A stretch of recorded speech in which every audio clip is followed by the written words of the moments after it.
이기는 것은 참 좋은 것 같아요. 승리하는 것은 늘 우리들의 마음속에 기쁨을 주는 것 같습니다. 본인이 이기거나 승리해도 좋은데 내가 응원하는 팀들이 승리하거나 이기는 것도 우리의 가슴을 벅차게 하는 것 같습니다. 성경을 보면 승리하는 모습들이 많이 나오는데요, 참 말도 되지 않는 그런 승리의 모습입니다. 골리앗을 이겼던 이 다윗의 모습을 우리가 성경을 읽으면 그 승리하는 모습을 보면서 우리가 함께 기뻐할 수 있고요, 또 난공불락의 성이었던 여리고성을 정말 고함 한마디로 참 성이 무너지는 이런 여호수아의 승리하는 이기는 모습을 보면서 우리들은 이 본문 속에 들어가서 함께 기뻐하고 함께 가슴 벅찬 그런 말씀을 우리가 볼 수가 있는 것이죠. 이 성경 말씀은 우리들을 승리로 안내하는 말씀입니다. 그러나 세상의 메시지는 승리보다는 성공에 있는 것 같아요. 세상이 주는 가치관은 우리들을 끊임없이 성공하라고 가르칩니다. 그러나 성경 말씀, 하나님 나라의 메시지는 성공보다 더 중요한 것이 승리라고 말씀을 해주십니다. 그렇기 때문에 성경 속에는 수많은 승리의 이야기가 너무너무 많이 나오는 것을 볼 수가 있죠. 오늘 또 우리가 읽었던 이 말씀이 바로 승리의 말씀, 이기는 말씀인데요, 4절을 읽어보면 무릇 하나님께로부터 난 자마다 세상을 이기느니라. 세상을 이기는 승리는 이것이니 우리의 믿음이니라. 여러분, 우리는 승리해야 합니다. 우리는 이겨야 합니다. 그런데 이기는 대상, 승리하는 대상이 다른 것이 아니라 세상을 이기라고 말씀을 하고 있습니다. 세상을 이기고 세상을 향하여서 승리하는 삶이 바로 우리 크리스찬의 삶입니다 라고 말씀을 하고 있습니다. 우리 교회에 요즘 수요일마다 주일마다 탁구 열풍이 부르는데요, 여러분, 탁구 열풍 속에서 여러분 그 시합에 이기고 지고 그거는 사실 큰 문제가 아니에요. 질 수도 있고 이길 수도 있는 것이 여러분 탁구 시합이고 이 세상의 모든 스포츠 경기입니다. 그러나 우리는 탁구 시합에는 져도 이 세상에는 반드시 승리해야 합니다. 때로는 우리가 가정에서 부부싸움을 합니다. 남편을 이기려고 하고 있고 아내를 이기려고 하는 언성이 높아지는 일들이 너무너무 많아요. 그러나 여러분, 부부싸움에서 이겨서 뭐하게요? 남편 이겨서 뭐하게요? 아내 이겨서 뭐하게요? 여러분, 그것은 아무 쓸데없는 거예요. 부부싸움에서 지더라도 우리는 세상은 이겨야 합니다. 세상에서는 승리해야 합니다. 여러분, 물론 이 세상은 두 가지로 나눌 수가 있는데요, 하나는 하나님께서 창조하시고 지금도 복 주시고 사랑하는 세상이 있는 반면에, 지금 세상을 이기라고 하는 세상은 하나님께서 창조하시고 사랑하시는 그 세상이 아니라 타락한 세상이에요. 우리를 넘어뜨리는 세상입니다. 우리를 하나님께 가까이 가지 못하게 하는 세상이에요. 하나님과 멀리 떨어져 있는 세상입니다. 죄로 물든 세상이에요. 우리를 낙심하게 하는 세상입니다. 우리를 좌절하게 하는 세상이에요. 우리를 두려움에 빠지게 하는 세상입니다. 우리를 걱정과 염려 속에 빠지게 하여서 우리를 꼼짝달싹하지 못하게 하는 그런 세상을 우리는 싸워서 이겨야 된다는 겁니다. 우리가 지금 세상을 이겨야 된다는, 승리해야 된다는 이 세상은 우리가 날마다 세상에 나가서 영적 전쟁을 벌여야 할 그 세상입니다. 영적 전쟁에서 실패하고 패배하는 그런 삶이 아니라 우리는 날마다 타락된 세상, 우리를 유혹하는 세상, 하나님을 멀리하게 하는 세상, 이 세상에서 승리해야 됩니다. 이겨야 합니다 라고 말씀은 가르쳐 주고 있는 것이죠. 여러분, 이기려면요 승리하려면 뭐가 필요해요? 힘이 필요합니다. 힘이 없는 자는 실패해요. 힘이 없는 자는 이길 수가 없습니다. 힘이 없으면 우리는 패배할 수밖에 없어요. 여러분, 우리가 이 세상에서 승리하려면 크리스찬들의 힘을 가지고 있어야 합니다. 여러분들이 날마다 이 세상에서 세상과의 영적 전쟁에서 이기려고 하는 그 힘이, 여러분들이 소유하고 있는 힘이 무엇이라고 생각하세요? 돈요? 돈으로 이 세상을 이길 수 있을 것 같아요? 얼마를 가지고 있어야지 여러분 이 세상을 이길 수 있을까요? 여러분이 가지고 있는 지식요? 여러분 얼마나 지식이 많아야지 우리를 유혹하는 그 세상 앞에서 우리가 패배하지 아니하고 어떻게 승리해 나갈 수가 있겠습니까? 이 타락된 세상, 죄가 만연되어져 있는 이 세상이 우리를 날마다 넘어뜨리려고 하는데, 이 넘어뜨리려고 하는 이 세상의 힘 앞에 우리는 무엇으로 견주어서 날마다 우리가 영적 전쟁에서 이 세상과의 싸움에서 승리할 수 있겠습니까? 오늘 우리들에게 주어진 말씀 속에서 4절 앞부분을 보면 이런 말씀을 사도 요한이 하고 있습니다. 하나님께로부터 난 자마다 세상을 이기느니라. 누가 세상을 이겨요? 하나님께로부터 난 자요.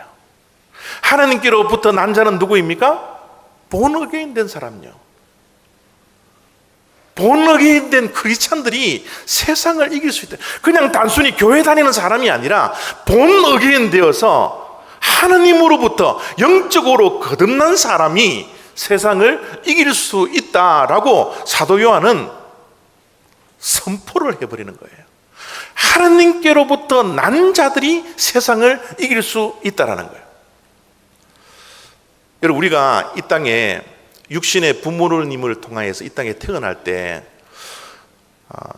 나도 모르게 부모님의 유전자를 가지고 태어나는지 알죠? 우리에게는 다 조상으로부터 내려오는, 부모님으로부터 내려오는 DNA가 내가 원하지 않든 원하든 다 가지고 있습니다. 그래서 자식을 낳아서 키우다 보면요, 저 자녀가 꼭 내하고 닮은 것을 여러분 볼 수 있을 거예요. 내가 닮으라고 뭐 빚고 조정하고 그러지는 않았는데 어느 날 자식들을 보니까 자식이 나를 닮아 있는 거예요. 아무리 자식이 안 닮더라도요, 발가락 하나는 닮게 되어 있습니다. 왜요? 유전 인자가 있기 때문에. 제가 이 자녀를 2명을 키우는데 이 2명을 키우다 보니까요, 정말 나를 많이 닮았어요.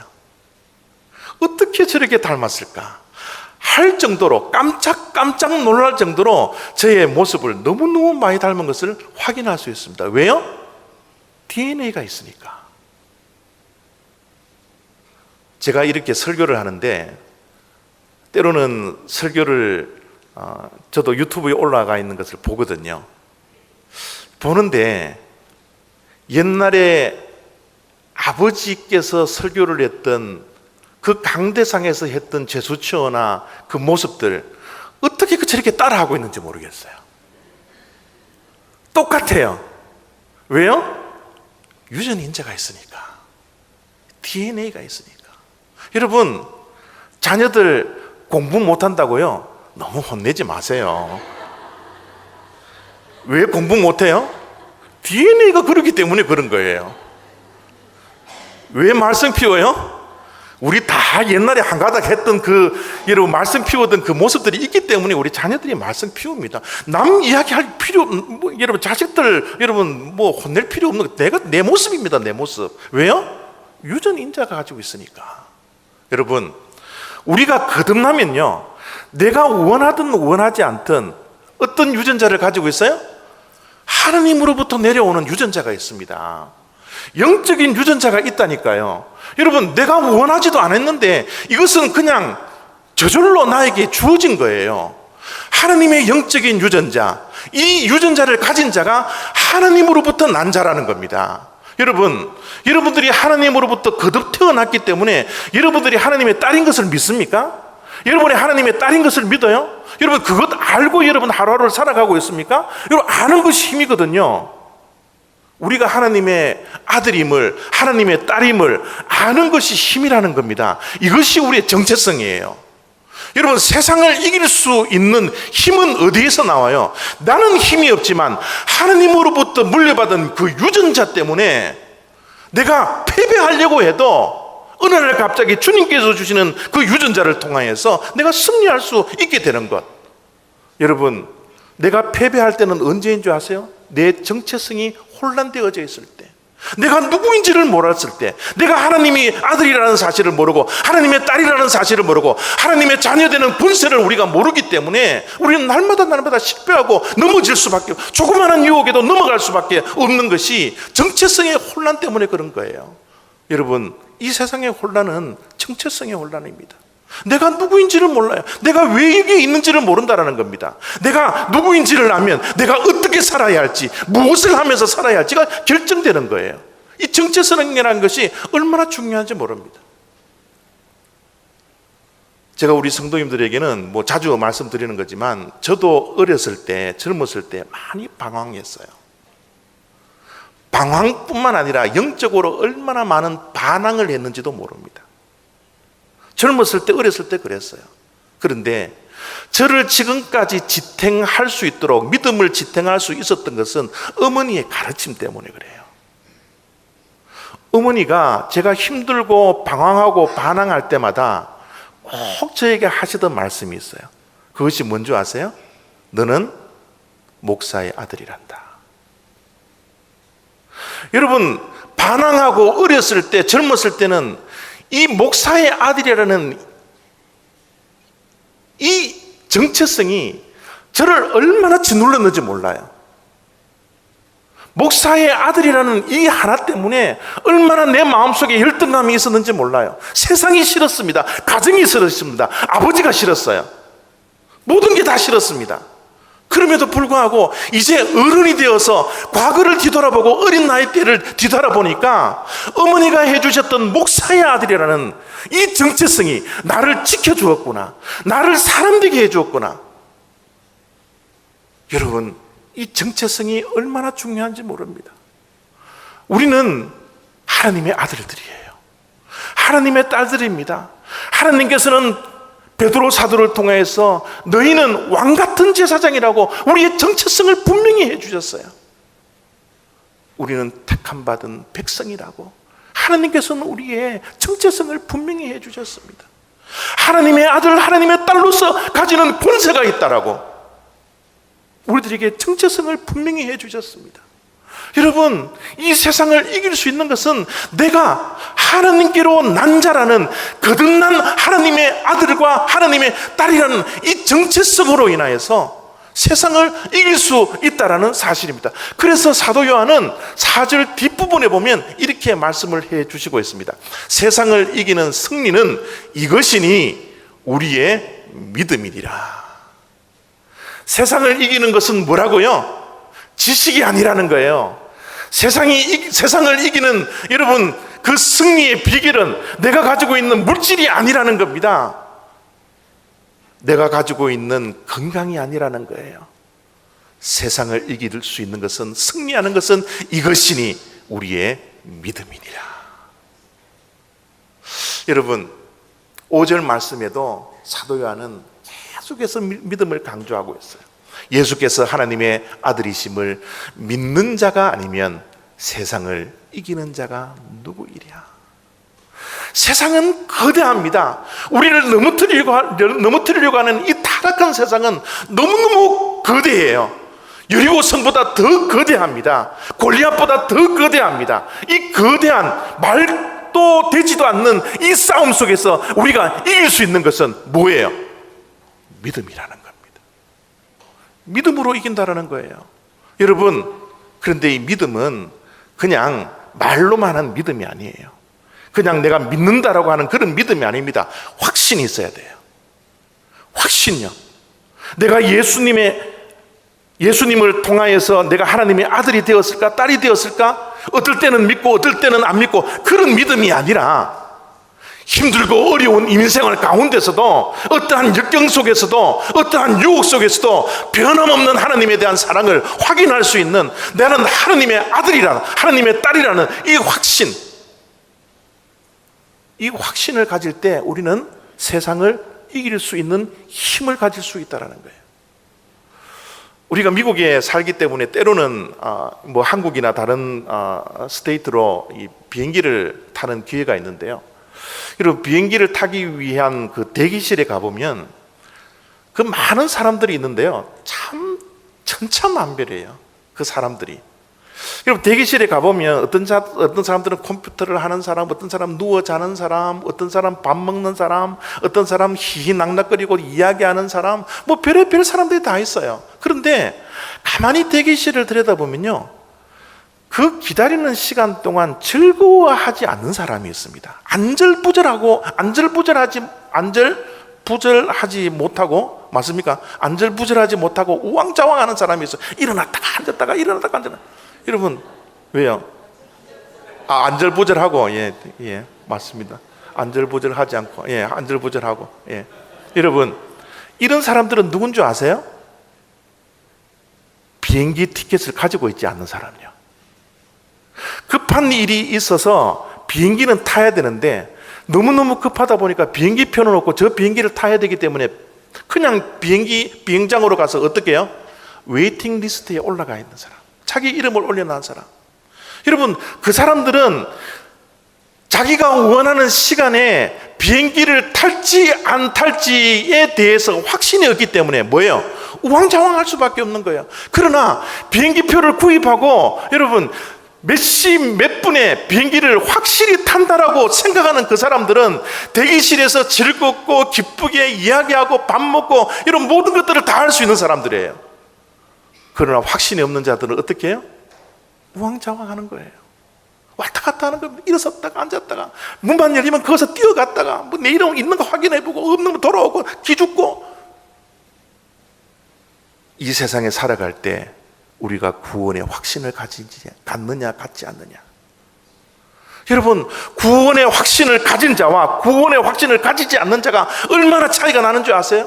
우리가 믿는 믿음이 교회 생활을 하고 있는 가운데 구원의 확신을 가진 자들은 때로는 우리의 삶이 어렵고 이 세상이 우리를 유혹하고 넘어진다 할지라도 다시 일어날 수 있는, 믿음으로 오뚜기 같이 일어날 수 있는 힘들이 있어지지만, 확신이 있기 때문에 일어날 수 있지만, 구원의 확신을 가지지 않는 자들은 여러분 우왕좌왕할 수밖에 없어요.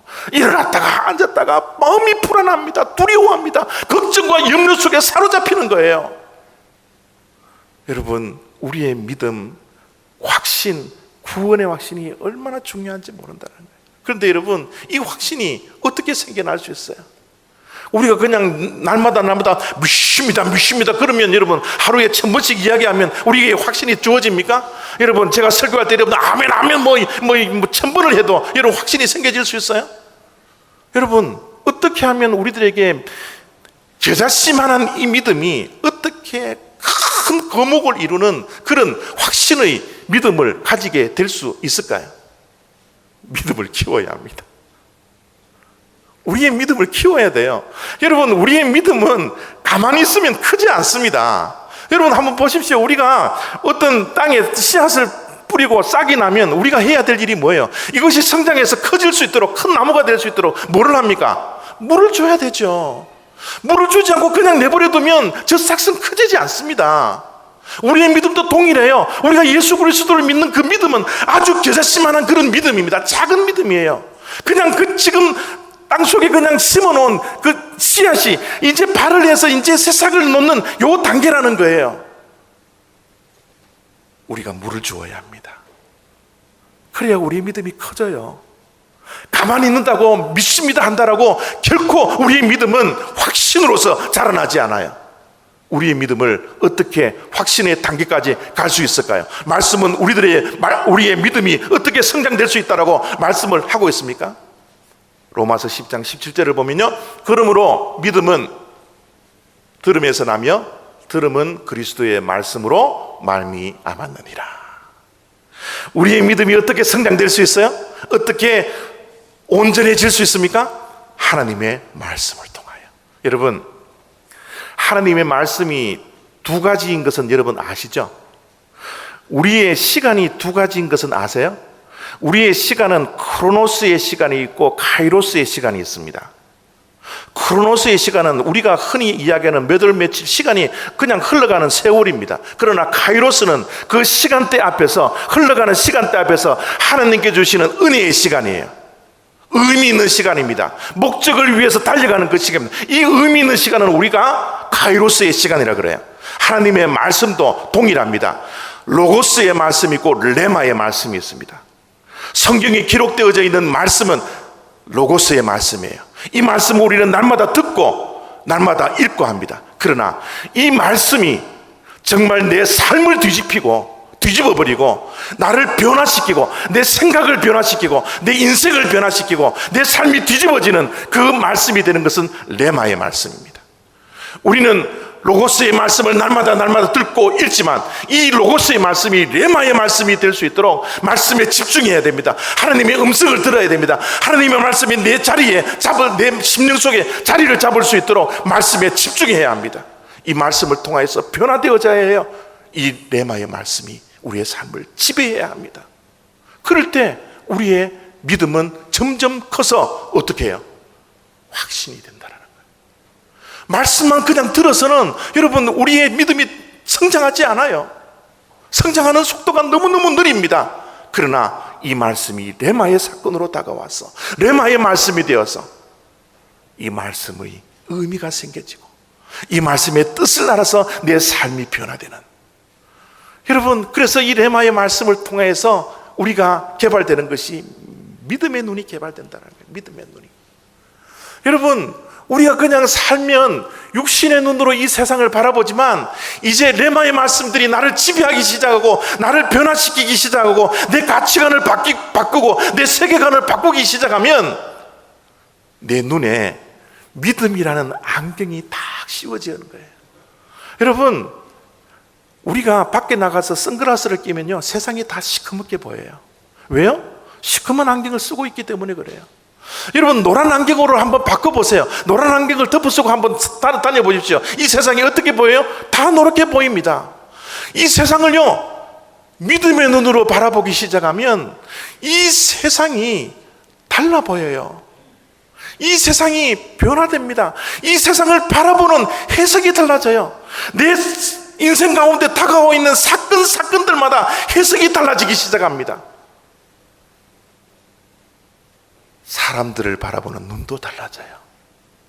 나에게 해코지를 하고 나를 유혹하고 하나님을 멀리하게 나를 충동질하는 그 사람이라 할지라도 그 사람을 바라보는 해석이 달라져요. 이게 믿음의 눈입니다.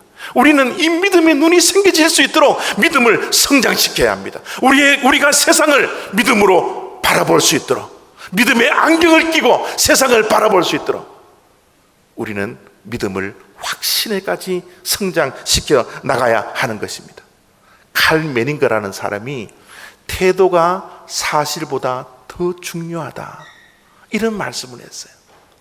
태도가 사실보다 훨씬 더 중요합니다. 여러분 사실이 얼마나 중요해요. 그러나 그 사실을 보는 시각이 바뀜으로써 여러분 과거에 행해져 있던 나에게 있었던 그 과거의 그 사건은 일어났던 사실입니다. 그러나 그 과거에 일어났던 그 사실까지도 보는 시각이 달라짐으로 말미암아 우리의 살아가는 태도가 달라진다는 거예요.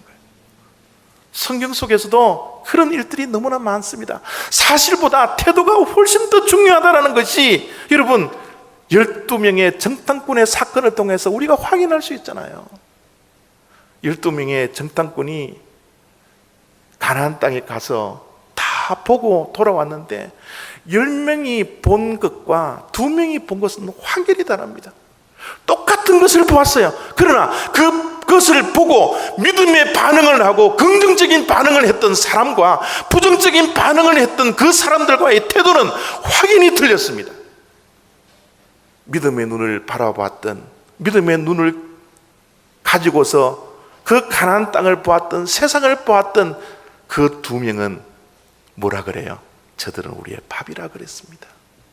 하나님이 우리와 함께 하신다면 얼마든지 저들을 물리칠 수 있고 승리할 수 있고 이길 수 있다고 말씀을 했지만, 믿음의 눈이 없었던, 믿음의 안경을 끼지 않았던 10명의 정탐꾼들은 어떻게 이야기를 합니까? 우리는 메뚜기라. 우리는 메뚜기라. 저들의 장대한 모습을 보니까 이거는 싸움이 되지 않고 게임이 되지 않고 말도 되지도 않는 싸움이 불과한 것입니다. 우리는 저기에 가면 우리 모두는 죽습니다. 똑같은 사실을 보았지만 믿음의 눈으로 그 사실을 본 사람이 가지는 태도는 천지 차이였습니다. 사랑하는 성도 여러분, 저는 우리 올리브교회 성도님들 한 분 한 분이 이 믿음의 안경을 소유하기를 원해요. 이 믿음의 안경을 가지고서 이 세상을 바라보는 시각이 확실히 변화되어지는 그런 귀한 시간들을, 인생들을 살아가기를 원합니다. 여러분, 믿음의 눈을 바라보면서 내 인생을 바라보니까요, 어떤 믿음이 생겨지나 그러면 내가 가지고 있는 계획보다 하나님께서 나를 바라보고 계획하신 그 계획이 훨씬 원대하다는 사실을 깨닫게 되는 거예요. 지금 현재 나에게 다가와 있는 이 고난과 어려움이 믿음의 눈으로 바라보기 시작하니까, 하나님께 주신 믿음의 안경을 보고 이 세상을 바라보고 나에게 다가와 있는 고난을 바라보니까 이 고난 속에서도 하나님의 섭리가 있고 하나님의 계획이 있구나. 이게 믿음의 눈으로서 세상을 바라보는 변화된 믿음의 눈입니다. 여러분, 이 세상은 우리들에게 고난을 통하여서 우리가 두려워하게 하고 낙심하게 하고 좌절하게 하고 현재의 보잘것없는 내 자신을 바라보면서 낙심하고 열등감 속에서 살아갈 수밖에 없는 그런 보잘것없는 인생으로 만들지 모르겠지만, 믿음의 눈을 뜨여서 우리의 마음속에 하나님에 대한 확신을 가지고 세상을 바라보고 내 인생을 바라보기 시작하니까 현재의 내 인생이 전부가 아니라는 사실, 미래에 하나님께서 꿈꾸셨던 그 계획이 이루어지는 것을 미리 바라보면서 감사할 수 있는 믿음의 눈이 열려지더라는 거예요. 저는 이 믿음이 저와 여러분들에게 있기를 원합니다. 하나님의 계획을 바라보시기를 원합니다. 나의 계획보다 더 크신 하나님의 계획을 믿음의 눈으로 그 계획을 인식하고 바라볼 수 있는 그런 주님의 백성들 다 되시기를 원합니다. 우리가요, 때로는 이 세상과의 싸움에서 넘어지죠. 쓰러지죠. 때로는 다운당합니다. 여러분, 그러나 하나님께 주시는 이 믿음이 있다면 13기 전까지 우리가 일어날 힘을 하나님께서 허락해 주셔서 100번을 다운당하더라도 오뚜기처럼 믿음으로 일어남으로 말미암아 최후의 승리, 손을 들어주시는 그 은혜가 우리의 삶 가운데 있다라는 이 확신을 저와 여러분들이 갖게 되기를 원하는 것이에요. 여러분, 우리가 세상을 이길 수 있습니다. 이 세상이 공룡같이 크다 할지라도 우리를 넘어뜨리고 우리를 쓰러뜨리고 우리를 유혹하고 우리를 낙심케 하고 우리를 두려워하게 하고 우리를 걱정과 염려 속에 몰아넣는다 할지라도 하나님에 대한 확신, 내가 하나님의 아들이라는 확신, 내가 하나님의 딸이라는 이 정체성에 대한 확신만 가지면 우리는 오뚜기처럼 일어난다는 이 믿음을 가지고 말도 안 되는 이 싸움 속에서 날마다 승리할 수 있는 저와 여러분들이 되었으면 좋겠습니다. 이 세상 만만하게 보십시오. 이 세상 공룡 같지만 만만하게 대하십시오. 우리에게는 믿음이 있습니다. 하나님의 아들입니다. 하나님의 딸입니다. 이것이 우리의 정체성입니다. 이 정체성을 가지고서 믿음으로 날마다 승리할 수 있는 저와 여러분 다 되시기를 부탁드립니다. 기도하겠습니다.